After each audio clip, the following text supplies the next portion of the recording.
Assalamualaikum warahmatullahi wabarakatuh. Halo semuanya, perkenalkan nama aku Hayatul Kurnia dengan NIM 12450101098. Aku dari kelas 4D.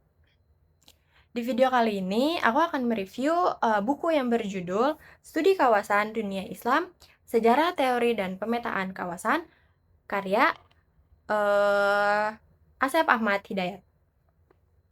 Buku ini membahas dunia Islam dari berbagai sudut pandang, mulai dari sejarah munculnya kajian dunia Islam, teori yang digunakan untuk mempelajarinya, sampai pemetaan kawasan-kawasan Islam di berbagai belahan dunia.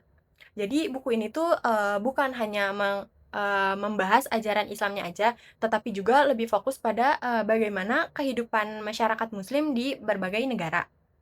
Menurut aku, salah satu bagian yang paling menarik ada di, bagian 3, khususnya subbab "Apa itu Dunia Islam?".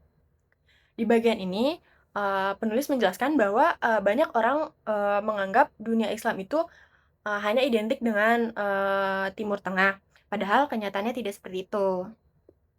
Umat Islam tersebar hampir, di seluruh dunia, mulai dari Asia Tenggara, Asia Selatan, Afrika, Eropa, hingga ke Amerika.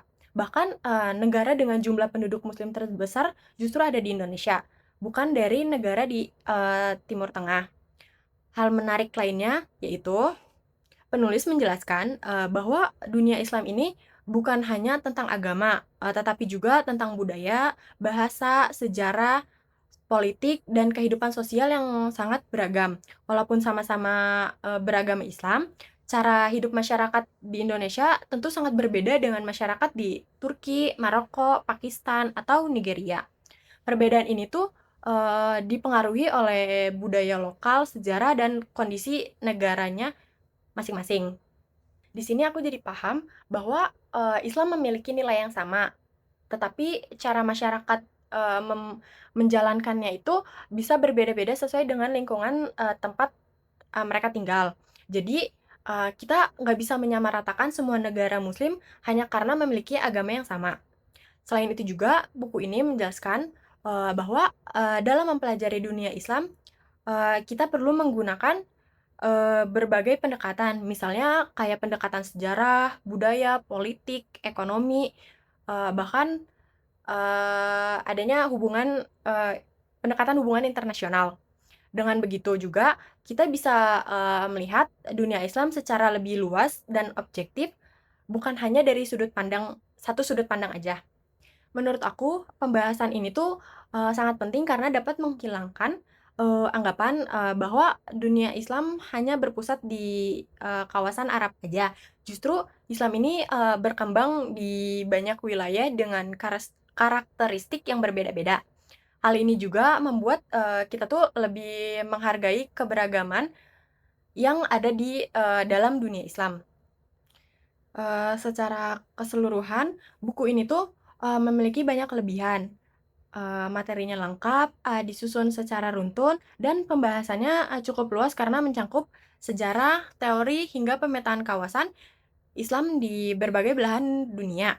Buku ini juga, sangat cocok banget dijadiin referensi bagi mahasiswa, khususnya, yang mau mempelajari sejarah, studi kawasan, hubungan internasional, dan, ilmu, sosial.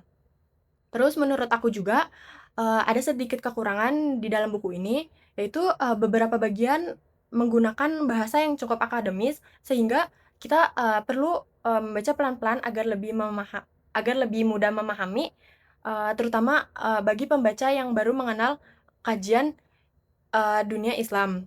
Sebagai penutup, aku menyimpulkan bahwa, buku studi kawasan dunia Islam, sejarah, teori, dan pemetaan ini memberikan, wawasan bahwa, dunia Islam itu sangat luas dan, penuh keberagaman. Buku ini juga mengajarkan, kita untuk, melihat masyarakat muslim secara, terbuka, tidak hanya berdasarkan wilayah Timur Tengah, tetapi juga memahami, berbagai, budaya dan kondisi sosial, yang ada di setiap kawasan.